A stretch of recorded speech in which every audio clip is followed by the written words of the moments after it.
All right, mate. How you doing? All right, mate. This is Wayne's World of Wrestling, and this is Wayne Gilmore, and I'm with my good friend Jim. All right, All mate.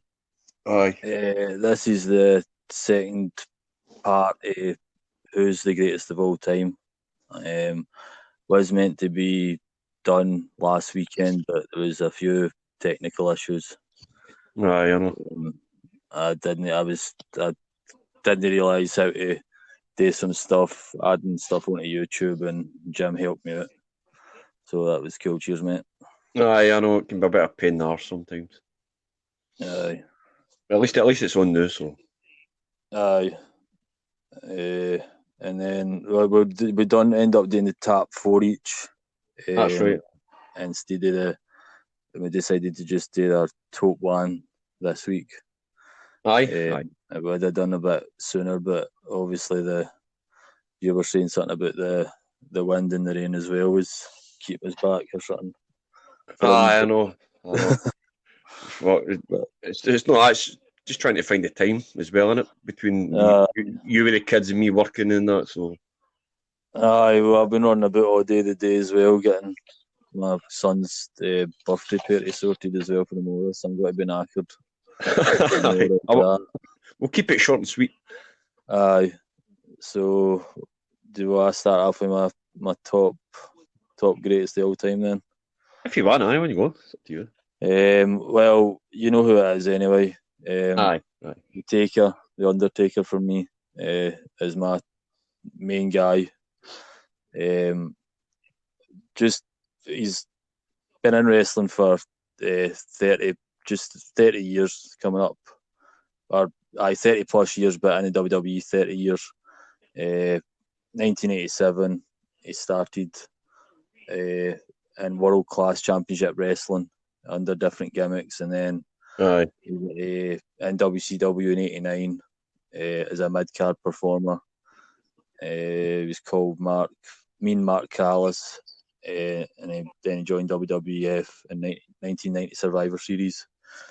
Came out, scared a lot of kids in the crowd. They were still crapping themselves, but I just loved these gimmicks straight away, as I've always kind of been into the dark side of stuff, and just became doing the way he comes doing the aisle. I think at first when he came in the wrestling with Brother Love and that, I think he was all right at that point, but I think Paul Bear made him even better. I think his manager style was perfect for the supernatural kind of style with the Undertaker had for his gimmick and his character. Aye. Prominent figure in the Attitude Era as well, and he had a lot of good storylines at that time. Also And different. Also character changes as well, didn't he? aye, well, you preferred him as the badass, didn't you, when he came out with a biker character in the early 2000s, wasn't it?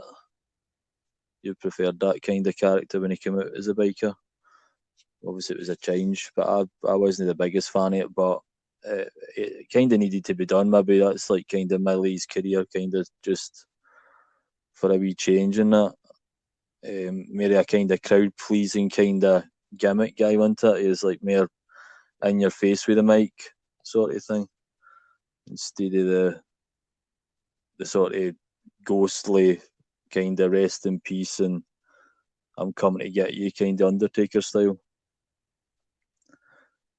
Uh, his biggest claim to fame is obviously still the streak, even though it was broken by or ended by Brock Lesnar. At that time, it was 21-0. I still think it shouldn't have been finished. What do you think about the Mania streak? No, I agree as well. I don't think he should have. What? You say something? No. All right. No, I don't think he should have been broke. I think, because I mean, well, legacy. He's got a great legacy anyway. So, but Mm-hmm. I think with that as well, just to be undefeated at WrestleMania, because I don't obviously nobody would ever beat that ever. It'd be something that we could always hold for probably the rest of the time. And Mm-hmm. for today, I think. it was the person that done it as well, Brock Lesnar. He's a badass as well, but he's a part timer. Do you really want to lose your streak to a part? Well, I don't know. Well, at the same time, at that point, obviously the Undertaker's part time as well, but like you There's a want reason for that. He's. to, I mean, his age is. You need to take his age into consideration as well. I think obviously I would. We've kind of argued back and forth. I think you've said that it shouldn't have been broken ever. I think if you're going to break the streak, it should have been a Bray Wyatt or a Drew McIntyre, somebody like that, maybe. So I did like passing the torch. I passed the torch to somebody. Even I don't know why I say it, but like the Roman Reigns a couple of years after, I think it was 2 or 3 years after Brock Lesnar beat him. Aye. Why not, if they're going to give it to somebody, why not give it to somebody like that as well? You know what I mean? Well, I thought that's. Sorry, on you go.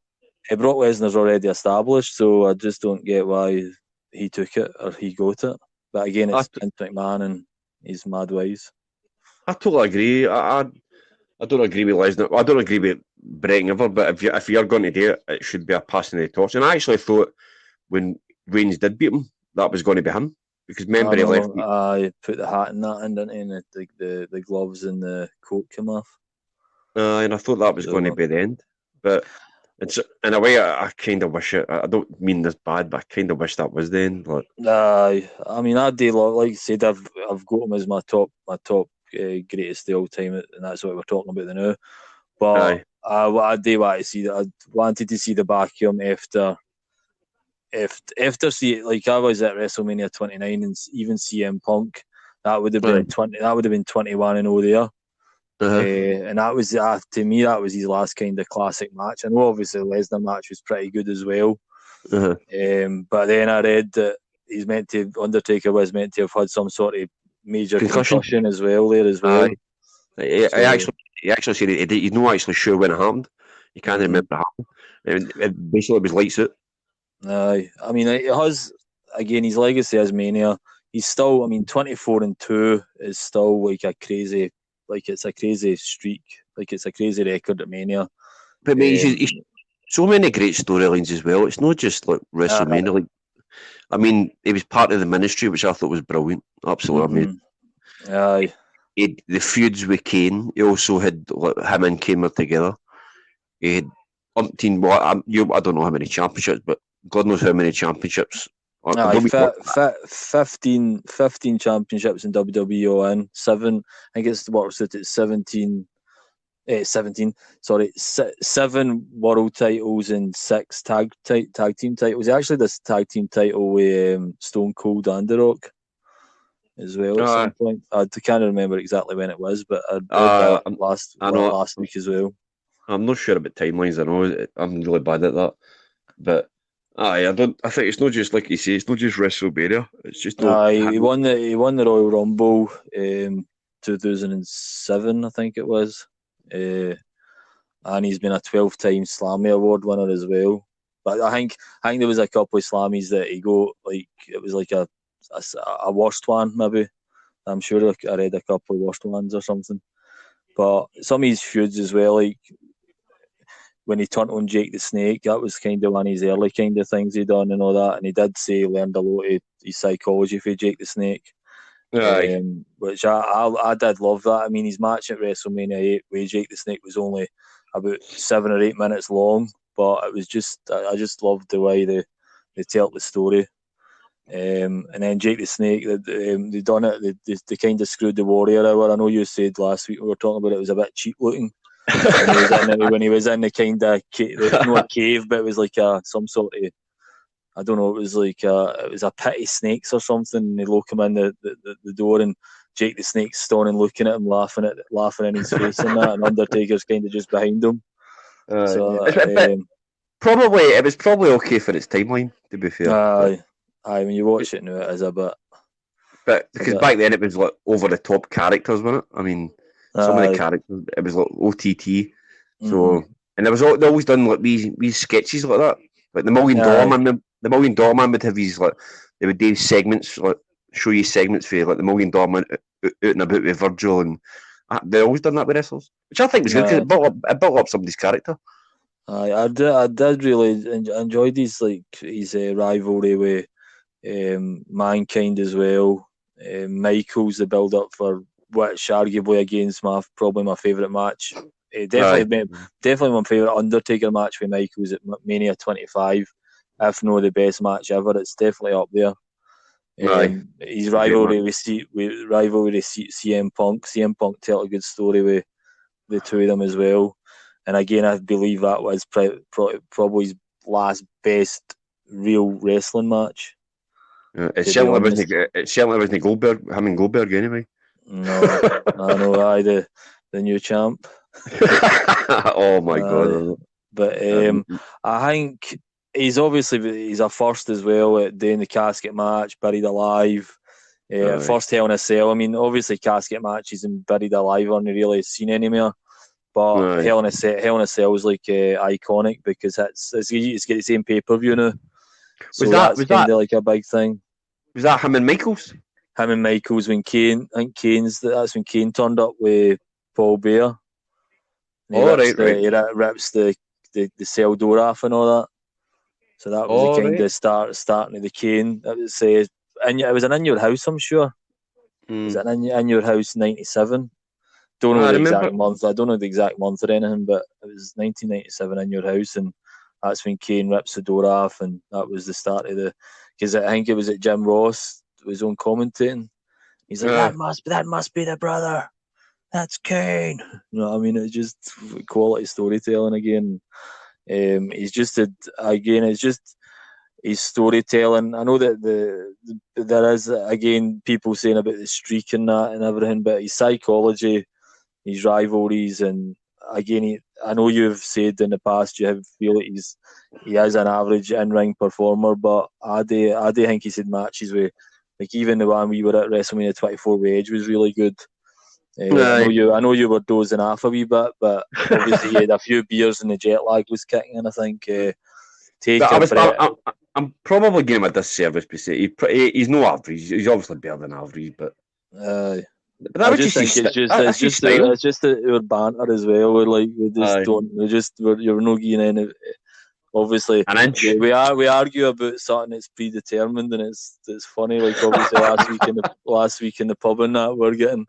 Davey's like, we should start recording this because we're actually getting a bit heated, wasn't it? That was funny. I really like his match with.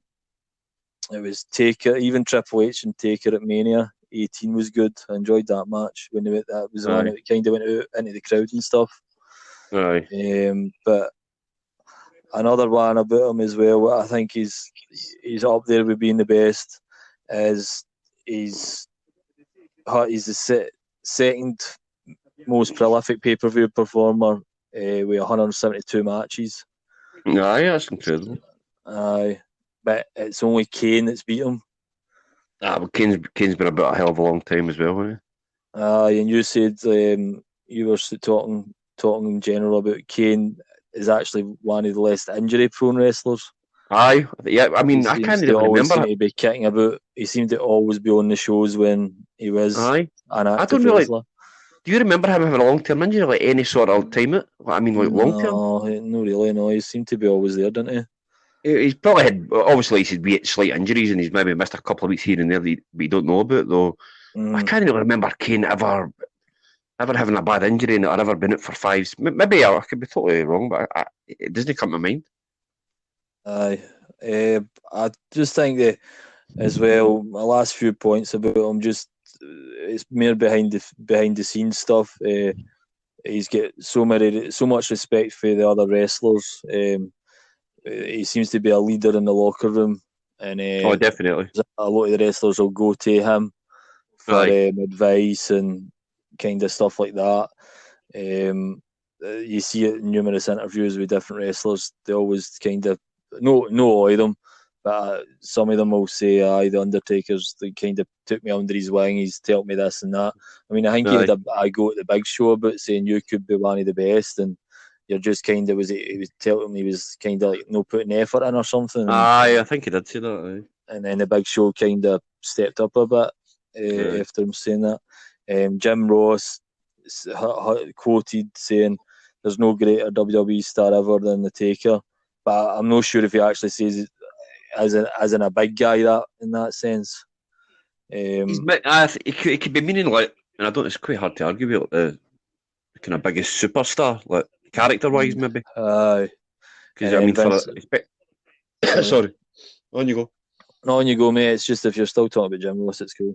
No, it was just I was maybe talking about the long, especially. I mean, who can keep up to be one of the main guys for the longevity that he was Undertaker, and especially that's also including changing character, and you're still one of the main guys.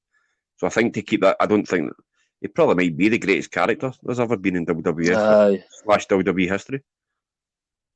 Like I said, I still think we're talking about the greatest of all time, and I still get to the point where there's that, like, we get to the point where the eras, and I don't know if you could ever get to put it down to one ever person, but for me, in my opinion, he's always going to be the one that there's something about the Undertaker that's always going to be. I could turn on a certain match and go, I'll never get bored of this one match or this second match or this third match. Like at least a dozen Undertaker matches or a dozen storylines that I can go, oh fuck, I can watch this for the next 3 years. And watch the build up and stuff like that.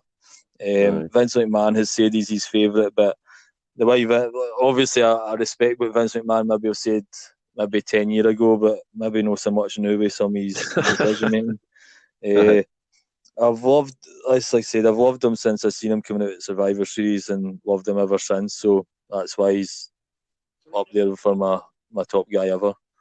It's actually quite hard to argue with. So I think that's what it comes down to. Everybody's personal opinion. I think that's probably why there isn't a number one for to represent everybody. Do you know what I mean? Because everybody prefers their own guy, and mine's is the guy I picked was Steve Austin. So that's how I feel. But I could meet 5 guys in the street, wrestling fans, and everybody's got a different guy. So, but mine's is Steve Austin, and the only reason, I think the main reason why, even though, to be honest, Stone Cold didn't really have a long career in WWE when you think about it. Right. 6, 7 years. And that's including him being out for 9 months to get a surgery in his spine, or his neck, sorry. That was Owen Hart, wasn't it? Well, that was the beginning. That's where it started. That's where it originated for the problems. And then he was even injured and he was on TV, but he wasn't wrestling. And obviously, I think he was just dealing with it as you go until it came to the point where, you really need to get surgery here or you're finished. Yep. So even though I've picked Stone Cold, I can see why a lot of people wouldn't pick him. But I'm not just going because he's like, I don't know. I can't confirm if he's still when you can consider the years he was there, because you can't compare to somebody 25 years. They've obviously sold more tickets. But I think in his time frame between any wrestler, I think he sold the most pay-per-views, like buy rates, like, you know what I mean, like being the top guy. He was I think that he still holds that merchandise. But then again, I don't know in the last 10 years, like Cena and even at some point Punk, if you'd Undertaker. I don't know what the actual stats are, but I know he's up there as one of the all-time, like, especially when he's been the top guy, the champion, for like pay-per-view buy rates. Not, but he's not a great wrestler. But I think people underestimate. He is actually a technically good wrestler, especially if MD watches. I don't know. I've not seen lots and lots, but if you watch some of Stunning Steve Austin and WCW with Brian Pillman, the Hollywood Blondes, you can even some single match action with like Ricky Steamboat and that. He is actually a good wrestler, but I think the reason I'll need to watch some of this because I remember you talking about it. But I'll definitely be watching it at some point. I don't think they're long matches, but it just shows you a different light of what he could actually do. You know what I mean? Mm-hmm. He's but the reason I took why he's my favourite is just because of his character. The character I took to, which was, I mean, let's be honest, he had about 7 moves, didn't he?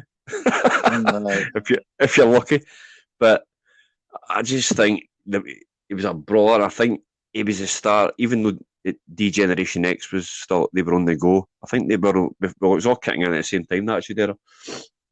But even if he was a good guy, Steve Austin, well, he started off as a bad guy with the great matches, with the match of the year with Bret Hart at WrestleMania 13. Yeah, and I mean then, that was the match that you could tell he was a really good wrestler there. Like obviously Hitman was obviously maybe taking me the lead at the time because he is technically amazing. But what a match that was, you know what I mean? Aye, that was unbelievable. In fact, we need to actually get together and watch some Undertaker and Steve Austin matches. Aye. But no, but that was probably, but that was something, that was like the double change. Like Bret was the face, Steve was the heel, and then at the end of the match, Bret ended up, the fans were booing Bret, and they were chanting Austin's name. But after that, but the thing about him is, which is weird, I think it's different now, because the bad guys the fans love, and the good guys the fans hate for some reason. Well, not everybody, but a lot of people. I mean, Chris Jericho in AEW, you still see fans cheering him, even though he's trying to. They sing the song. Exactly. And so I think, but he was the first guy I really seen that he would stun a face and get a great pop. He would stun a heel, a supposed fellow heel, and get a great pop. So he wasn't a face. He ended up becoming the biggest baby face in the company. But he didn't start off as, I'm a good guy. He was just a bad guy, but the fans loved the bad attitude. Mm-hmm. And I think when the fans started to go inside, the popularity was getting bigger, and they really never had a choice. And he was lucky because he won King of the Ring, because Triple H was supposed to win King of the Ring. Mm-hmm. But because of the curtain call with Shawn Michaels, Razor Ramon, and Kevin Nash when they were going to WCW, they all came out and they hugged, which is kayfabe. You're not supposed to do that. So Triple H, I think I could be totally wrong, but I think Shawn was a champion, world champion. So they never punished him. They punished Triple H. They could have punished Nash and Hall because they'd left for WCW. So he punished Triple H, took the King of the Ring away from him, gave it to Steve Austin. And then the thing that really got him over as well, when he cut his promo with Jake the Snake Roberts after he beat Jake Snake in the final. Aye. And then that's when I think it was, I can't remember who it was backstage. He just said the following night on Raw, or whatever night it was just all these 316. That was the start of these. Like, obviously he's selling t-shirt, but he's a great feud. Even where you say, he's not got many moves. His character's not got many moves. No, him as a wrestler.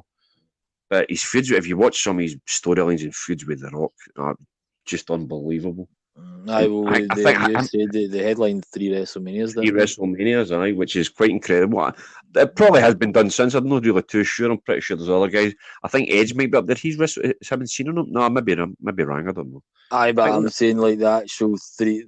I don't think there's actually been 3 same guys. Cena and The Rock did it. Twice, 2 in a row. But I don't know if anybody's actually had 3 a trilogy of matches together. Like there could be 3 headliners, but they've actually fought different guys. Possibly. I don't think there's been a trilogy like Edge Undertaker. You're probably right. Someday like Seth Rollins taking on Lesnar 3 times. That's not happening, man. Who would want to see that anyway? I wouldn't want to see that anyway, I know. But the reason I love these character and why he's my favourite wrestler, well, wrestler / character, whatever way you want to put it, all the time, is because, 1, obviously I took to the character, and 2, I think the reason everybody got on his side was after Vince McMahon and Bret, that Montreal Screwjob, I think Vince was starting to slowly become a heel in commentary on TV, and became like and then because everybody knew what happened with Bret, so Vince I think that was the beginning of Mr. McMahon, the character. Yeah. And then obviously when Austin won the belt against Michaels at WrestleMania 14, I think was it the next night on Raw, he asked Steve, he said to Steve Austin, we can do it the easy way or the hard way. And the easy way was, you can be the champion, but just go up, we'll play along with the rules, and that's the way it's going to be. Or the hard way, I'll make you do it, and I'll make you behave anyway, kind of thing. And then Austin said, can I have a wee minute to think about it? And he just stuns Vince. And that was the beginning of him and Vince. Like, was that the stunner that Vince just took oversold? So badly? No, that was in Madison. I think that was the first stunner Vince took when, I mean, he stunned the King, he stunned Slaughter, he stunned Vince. Right. He'd done that quite a lot in segments, but that was the first day. I think it was Madison Square Garden, sometime in '97 maybe. He stunned Vince, But that was the beginning of the feud after he'd done that. And then the following week he came out with, I think he had a suit on. And I remember him in the suit. It was as if Vince had changed his mind, and then he just ripped the suit off and kind of hurt Vince in the balls, and then made it after that. But I think Vince McMahon's got to take a hell of a lot of praise for how big Steve Austin got, because if it wasn't for Vince McMahon, there's no way Stone Cold character would have been as big as it was. Absolutely no way. You need the good, it's always the cliche, the bad guy and the good guy, isn't it? You need the bad guy to the good guy. You always need somebody to bounce off you, but that's the hero versus the villain, isn't it? So, and I think the reason people took to Austin's character as well was there's probably a lot of guys out there and women who were probably working for a boss who they hated, and they would love to punch or tell him to fuck off. Or there was a couple of bosses at my old job. And I think that was the story with Vince. Vince was the evil boss, and Steve was the worker trying to fight back. And there's nothing better than watching your boss getting. And he did fight back though. We couldn't stun our bosses or anything. But... So I think the fans really took to that, and plus basically I don't give a shit attitude. What is it he says? I'll do what I want when I want. So I think that, but it's not. It was good. Like when we were watching when we were out with Davies last week, Over the Edge. And we were just watching some of the stuff, and then the Poppy goat and the actual booing that Vince got. If that was at this day and age, man, it'd be amazing to watch. But you just don't get it. Because the fans just aren't into the storylines, because there's no storylines. Well, the thing is, in WWE, know that I watch too much, but. It's a bit hard to get invested in a storyline when 5 weeks later the storyline diminishes, and that's it. Or the unbeatable champion gets beat in 2 minutes. Aye, I mean, so anyway, back to the Stone Cold. We don't want to talk. Aye, so his feuds were. He actually had some good feuds with. I mean, Triple H I thought was a great heel, really great heel. He had good matches with. I was just trying to look up, but I never had time because I was watching. I was watching AEW earlier on, but I can't remember the fight. It was Stone Cold versus Triple H, 2 out of 3 falls. Right. And it was brilliant. I loved that match, 2 to 3 falls. I'll try and find it. We'll maybe talk about it some other time. That was a great. He had good feuds with Triple H. Good feuds with Mick Foley, believe it or not, as well. Like, overall, through the years as well, Mick Foley. That match we watched, we did love. Oh mate, that was amazing, man. That was a really good match, and there's again, it was just a kind of smash mouth wrestling match, wasn't it? Wasn't it? It was nothing high flying shit. It was just technical stuff. Just kind of basic brawling moves, wasn't it? So there was a couple of kind of like a few wee flying bits here and there, but nothing major. And it was like just a few slams and throwing each other on a core and jumping off a core and the fans were actually invested in the match. Mate, I don't think I took my eyes off it. Obviously, I spoke to you and Davey a few times, but I was glued to it. Glued to it compared to anything I see in WWE now anyway.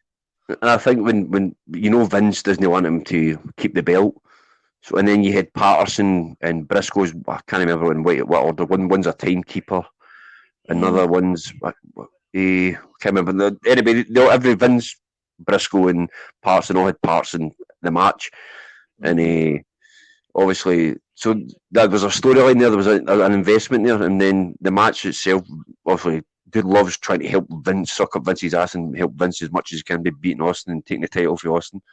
So it was good. But The Rock, my favourite match has been was The Rock, and it's but then the only bad thing, which I didn't quite get, I think the character was starting to come down a wee bit regarding publicity, because The Rock obviously came along at the same time as well. Whereas when he turned heel at WrestleMania 17, I think it was, when Vince came down, he was still getting booed, but there was, again, it's like there were still fans enjoying him, even when he was meant to be really like the following night on, I think it was Raw. He beat up, kicked the shit out of JR, and it's like you still see fans like no bother him, like it's still Steve, it's still Stone Cold, and then fuck JR. JR's like the fucking quality commentator, man. He's my favourite all the time. I think it's just, but I'll say it again. I think Vince McMahon plays a huge part in how big the Stone Cold character became.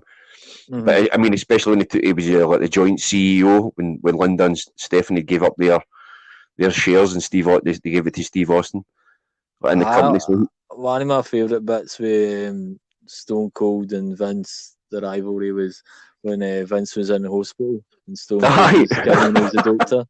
That's the pan. The bedpan. It was like ding. It was like the dong. The sound effect was amazing. You couldn't have timed it. You couldn't have made that sound any better. Aye. But it's funny. Because I think that was that no the birth of Mr. Socko as well?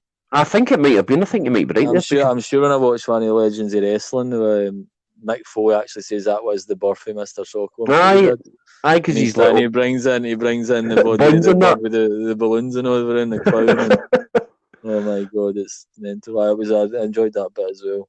But I think he won 6 world belts as well. Steve Austin, 6 world championships. I think 2 intercontinentals. I think he had a couple of tag team titles. 3 Royal Rumble winner, 3 times Royal Rumble winner, Royal Rumble winner as well. So is that the mate? Is it the Royal 3-time winners the most? Isn't it? Does Hogan get 3 as well? I think. Is there no what about Shawn Michaels? How many did he win? Do you know? I think he'd won 2 or 3 as well. But Eddie's won 4, hadn't he? No.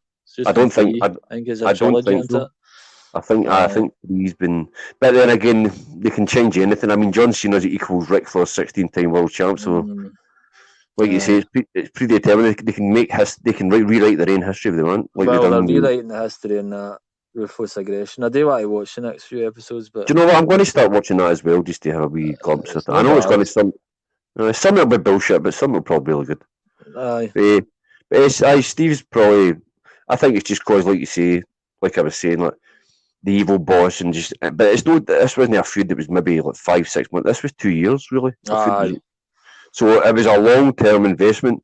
I just wish some storylines. I'm not asking storylines to be 2 years long, but feuds. But I think it's good, especially when Vince was going through he had the corporation, then he had he was the leader of the ministry. So and all that was to stop Steve Austin as well. So and he couldn't stop him because Stone Cold was a fucking maniac, wasn't he? Stone Cold was just like the immovable object with the force, wasn't it? But can't remember. It's Gorilla Monsoon singing it. Aye, but I would love to have force meets the immovable object or something. Aye, I would love to have seen Austin and Hogan when Hogan came back and fought The Rock. But I think Steve Austin was on. No, Hulk Hogan was on Steve Austin's podcast about 9-10 months ago, maybe a year, and I think the two of them briefly spoke about it on the podcast, and for different reasons. I think the both of them kind of said, well, maybe a couple of ego issues, kind of thing, maybe. Yeah. So I would like to have seen it because Hogan's never been a great in ring performer, like, you know what I mean, like he's no a Rey Mysterio, is he? He's no a Undertaker, he's no a Kane.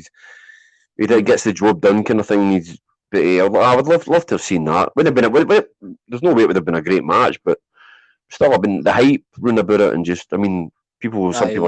Again, you're getting back to your Rock Hogan match. I love that.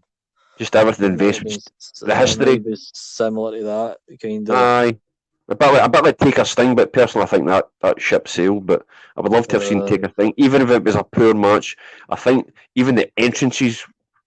Even if that lasted 10-15 minutes, maybe even a couple of 10-minute segments on Raw with the two of them doing some psychology between each other and that as well, and it'd be good to build up. But I just don't see it now. Nah, I just think Sting's 60, Taker's 55 or 54. Mm-hmm. I just Sting can probably still go because maybe an 8-10 minute match or something, but it would need. But I wouldn't like to see Sting get buried as well, because I thought he'd get buried against. I know we're gonna have course here, but I think he can get. I think they kind of buried him against Triple H, to be honest with you. He should have. They definitely should have come out to Mania and won the match. I think. We'll put it this way: me picking Steve Austin, he's the only guy I could not wait. At the time, it wasn't live in the UK. It was shown on a Friday night Raw. At 10 o'clock. I remember that. And you honestly, every single week, you actually could not wait until to see what happened next week. So that's why he's my all-time favourite, my personal all-time favourite, because that's the guy that I get the most enjoyment out. I get the most fun watching wrestling. So that's my pick, Steve Austin. Cool. So, I just get to the point where we said 4 each last week, and I know you started off saying it was like it wasn't your official top 5 because it can change and whatever. And of course, obviously we go down to this week, and it's the Undertaker's definitely mine, Stone Cold's definitely yours, and I just think you can't. I still don't think personally when you add, if you took a survey of 100 people, everybody's got their own arguments and disputes and debates. And why the Undertaker? Oh no, the Undertaker didn't do that, but Bret Hart done that, or Owen Hart done this, or Owen Hart, if Owen Hart was still around, he would have had a better career, but his career was cut short, or whatever. Ric Flair, but it's just all different this and that and the next thing. So, but it's no difference like a professional sport where you can say, well, this team's won the Champions League 7 times. They are the greatest team in history. Somebody's won the Super Bowl umpteen times. They are the official greatest team in history of the Super Bowl. Because it's predetermined. I mean, it's hard to. I think that's how it's hard to break down because Ric Flair's won 16, so that means they two are the greatest ever. But then that's not how it works. It's because the companies wanted them to be. Like, they see them as exactly. So, Luthez had the title. The few. How many years was it? Something like. The one the NWA titles was like 7.5 years. Then there's Bob Backlund. Bruno Sammartino as well. Bob Backlund had it a few years as well. So. So but then again, and plus you've got people who, if you ask the new, you could ask a man at 65, and he might go back to the guys in a different era. But then you could ask me and you, and we think, nah, I wouldn't like that wrestling. They might have loved that wrestling. Because like it was even when we were talking about on learning the ropes, the heels last week. And we never actually mentioned the first ever heel. So the 65-year-old could say, Gorgeous George was the greatest ever heel.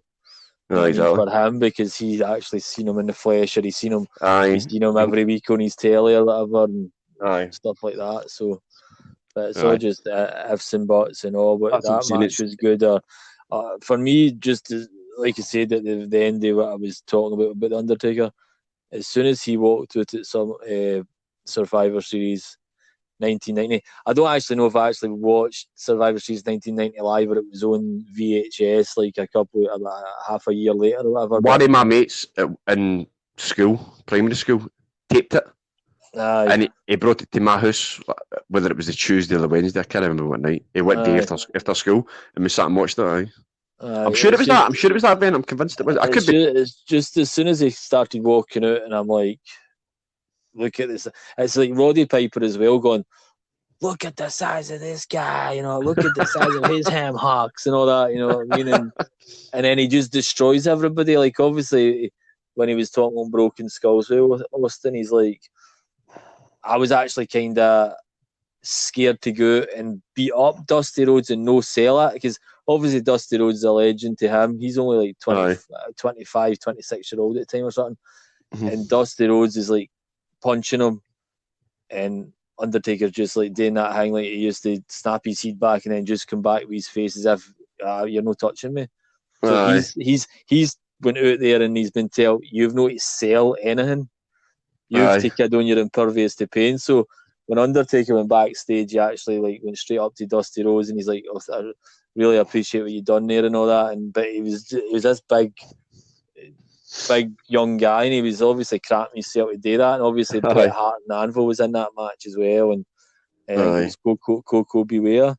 So he was obviously like, he didn't, especially Dusty Rhodes at that point, because Dusty Rhodes was like been around everywhere. Exactly. Stuff like that, and he'd take it straight down. And so it was just as soon as I seen him come out there, and then when it was obviously exactly a year later, and he wins the title off Hogan. And it was like, obviously Flair brings the chair in. It's like Bobby Heenan. That's right. How come India's dead? How come India's dead, monsoon and all that? And I was just like, am I not right in saying there was a pay-per-view after that called Tuesday in Texas? But he gets beat. He loses the title at literally 8 or 9 days later. 9 days later, because Survivor Series is Sunday, so a week on Tuesday. That's right. I remember watching that. I think there was a tag match. No, fight. Was there a match as well? What event was it? Was Flair in a match? Flair was in a match that event as well, wasn't he? He would have been in a match. I can't remember who. I think it might have been a tag match then. I think it was a tag match for some reason. I was thinking, was Brutus the Barber Beefcake in the match as well? He might have actually been in it, but I can't. It was so many years ago, man.